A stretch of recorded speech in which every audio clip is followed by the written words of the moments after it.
Hi guys, welcome back to my channel. ఈరోజు ఈ వీడియోలో మనం ఐఆర్సిటీసీలో రిజిస్ట్రేషన్ ఎలా చేసుకోవాలి, యూజర్ ఐడి పాస్వర్డ్ ఎలా పొందాలి అనే విషయాన్ని గురించి కంప్లీట్గా తెలుసుకుందాం. వీడియో మొత్తం టిల్ ఎండింగ్ వరకు చూడటానికైతే ట్రై చేయండి. ఫస్ట్ ఆఫ్ ఆల్ దీనికోసం మీరు మీ మొబైల్లో ప్లేస్టోర్ అప్లికేషన్ని ఓపెన్ చేసుకొని సెర్చ్ బార్లో ఐఆర్సిటీసీ అని సెర్చ్ చేయండి. ఓకే, ఇక్కడ నేను మీకు సెర్చ్ చేసి చూపిస్తాను చూడండి, ఐఆర్సిటీసీ అని. ఓకేనా, అలా సెర్చ్ చేసిన తర్వాత మీకు వెంటనే సెర్చ్ రిజల్ట్ అయితే వస్తుంది. ఐఆర్సిటీసీ అప్లికేషన్కి సంబంధించి ఐఆర్సిటీసీ రైల్ కనెక్ట్ అని మీకు అప్లికేషన్ యొక్క ఐకాన్, అదేవిధంగా నేమ్ అయితే ఇక్కడ మీకు డిస్ప్లే మీద కనిపిస్తున్న విధంగా అయితే ఉంది. దీన్ని మీరు మీ మొబైల్లో ఇన్స్టాల్ చేసుకోండి. ఆల్రెడీ నేను ఇన్స్టాల్ చేశాను కాబట్టి ఓపెన్ బటన్ మీద క్లిక్ చేసుకొని ఓపెన్ చేశాను. పర్మిషన్స్ అన్నీ అలో చేశాను. అలో చేసిన తర్వాత ఒక అలర్ట్ బాక్స్ వచ్చింది, అక్కడ ఓకే క్లిక్ చేసుకుంటాను. క్లిక్ చేసుకున్న తర్వాత చూడండి, మనకి హోమ్ పేజ్ అనేది ఈ విధంగా అయితే ఉంటుంది. ఈ అప్లికేషన్కి సంబంధించి ఇక్కడ మనకి సైన్ ఇన్ ఫామ్ అయితే ఉంది. అక్కడ మనకి సైన్ ఇన్ డీటెయిల్స్ లేవు కాబట్టి అక్కడ రిజిస్టర్ యూజర్ అని మనకు ఒక ఆప్షన్ కనిపిస్తుంది రెడ్ కలర్లో. ఆ ఆప్షన్ మీద మనం క్లిక్ చేసుకోవాల్సి అయితే ఉంటుంది. ఓకేనా, ఎందుకంటే మనకి అకౌంట్ లేదు కాబట్టి మనం రిజిస్ట్రేషన్ చేసుకోవాలి. దాని మీద క్లిక్ చేసుకున్న తర్వాత రిజిస్ట్రేషన్ ఫామ్ అయితే ఓపెన్ అయిపోయింది. ఇక్కడ మనం mobile number, email ID, user name, password, confirm password, first name, last name, date of birth, male or female, తర్వాత నేషనాలిటీ, సెక్యూరిటీ క్వశ్చన్, ఇవన్నీ మనం వన్ బై వన్ ఫిల్ చేయాలన్నమాట టోటల్గా. ఓకేనా, మొబైల్ నెంబర్, ఈమెయిల్ ఐడి మ్యాండటరీగా ఇవ్వాలి. ఓకేనా, ఇలా ఇచ్చిన తర్వాత మొత్తం మనం నెక్స్ట్ బటన్ కనిపిస్తుంది కదా, ఆ నెక్స్ట్ బటన్ మీద అయితే మనం క్లిక్ చేసుకోవాలి. ఓకేనా, ఇక్కడ సెల్ఫ్ ఎంప్లాయిడ్, అన్మ్యారీడ్ ఇవి కూడా మనం ఇవ్వాలి. ఇక్కడ ఏంటి అంటే మనం పాస్వర్డ్ని రికవర్ చేసుకోవడానికి ఒక సెక్యూరిటీ క్వశ్చన్, అది కూడా మీరు మీ ఇష్టమైన సెక్యూరిటీ క్వశ్చన్ అయితే పిక్ చేసుకోవచ్చు.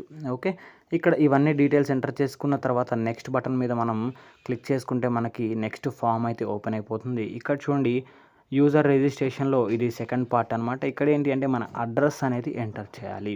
టోటల్గా అడ్రస్ ఎంటర్ చేయాలన్నమాట మనకి. ఓకేనా, స్టేటు, పిన్ కోడ్, కంట్రీ, స్టేటు, తర్వాత వచ్చేసి ఏరియా ఏంటి, పోస్టల్ పిన్ కోడ్, తర్వాత ఫోన్ నెంబరు, ఇవన్నీ క్లియర్గా ఇచ్చేసేయాలి. ఇచ్చిన తర్వాత ఇక్కడ నెక్స్ట్ అనే బటన్ కనిపిస్తుంది కదా మీకు, మళ్ళీ ఆ నెక్స్ట్ బటన్ మీద అయితే మళ్ళీ మనం క్లిక్ చేసుకోవాల్సి అయితే ఉంటుంది. నెక్స్ట్ బటన్ మీద క్లిక్ చేసుకున్న తర్వాత మళ్ళీ మనకి ఇంకొక ఫామ్ అయితే ఓపెన్ అయిపోతుంది. యాజ్ ఇట్ ఈజ్గా మళ్ళీ మనం ఏంటంటే ఈ అడ్రస్ డీటెయిల్స్ అన్నీ మళ్ళీ ఫిల్ చేయాలి. లేదంటే ఇందాకటి ఫామ్లో మీకు copy address to office address అని ఒక టిక్ మార్క్ చెక్ బాక్స్ అయితే ఉంటుంది, దాన్ని క్లిక్ చేసినా మీకు ఫిల్ అయిపోతుంది. ఓకే, తర్వాత రిజిస్టర్ బటన్ మీద క్లిక్ చేసుకోవాలి.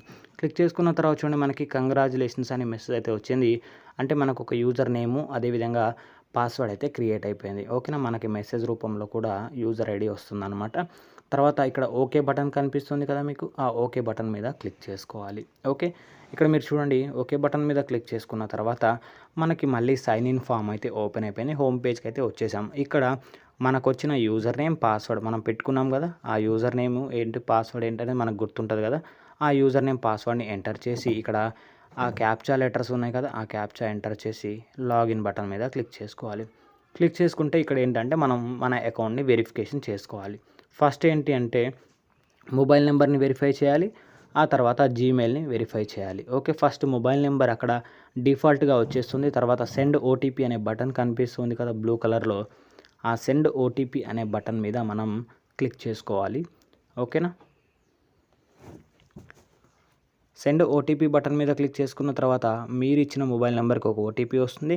ఆ ఓటీపీని అక్కడ ఎంటర్ చేయాల్సి అయితే ఉంటుంది. మనం ఓటీపీని ఎంటర్ చేసుకున్న తర్వాత మనకి ఇక్కడ వెరిఫై యూజర్ అనే రెడ్ కలర్ బటన్ కనిపిస్తుంది కదా, దాని మీద క్లిక్ చేసుకోవాలి. క్లిక్ చేసుకుంటే చూడండి, సక్సెస్ఫుల్గా మొబైల్ నెంబర్ అయితే వెరిఫికేషన్ అయిపోయింది. ఇప్పుడు ఏంటి, ఈమెయిల్ అడ్రస్. ఓకేనా, మన ఈమెయిల్ అడ్రస్కి కూడా సెండ్ ఓటీపీ బటన్ మీద క్లిక్ చేస్తే ఈమెయిల్ అడ్రస్కి ఒక ఓటీపీ అయితే వెళ్ళిపోతుంది. మనం ఆ మెయిల్ ఓపెన్ చేసుకొని అక్కడ మనకు ఓటీపీ అయితే ఉంటుంది. ఆ ఓటీపీని చెక్ చేసుకొని ఆ ఓటీపీని మళ్ళీ యాజ్ ఇట్ ఈజ్గా అక్కడ ఎంటర్ చేసేస్తే మీకు జీమెయిల్ కూడా వెరిఫికేషన్ అయితే అయిపోతుంది. ఇక్కడ చూడండి, ఐఆర్సిటీస్ ఆన్లైన్ రైన్ టికెట్ అని మనకి ఈ విధంగా అయితే వచ్చింది.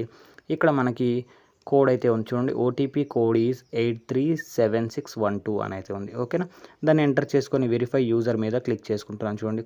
క్లిక్ చేసుకుంటే చూడండి, మనకి జీమెయిల్ కూడా వెరిఫికేషన్ కంప్లీట్ అయిపోయింది. ఓకేనా, సక్సెస్ఫుల్గా మనకి కంప్లీట్ అయిపోయింది. ఇప్పుడు మళ్ళీ మనం లాగిన్ చేసుకుంటే మన యూజర్ నేమ్, పాస్వర్డ్ని యూస్ చేసుకొని మనకి హోమ్ పేజ్ అయితే ఈ విధంగా అయితే ఉంటుంది. ఇక్కడ జనరేట్ పిన్ అనమాట, అంటే మనం ఒక పిన్ అయితే జనరేట్ చేసుకోవాలి. ఓకేనా, ఎందుకు ఇది పిన్ అంటే మనం మాటికి యూజర్ నేమ్ పాస్వర్డ్ ఇవ్వకుండా ఈ పిన్ ఎంటర్ చేస్తే మనకి డైరెక్ట్గా అప్లికేషన్లోకి లాగిన్ అయితే అయిపోతుంది అనమాట. ఓకేనా.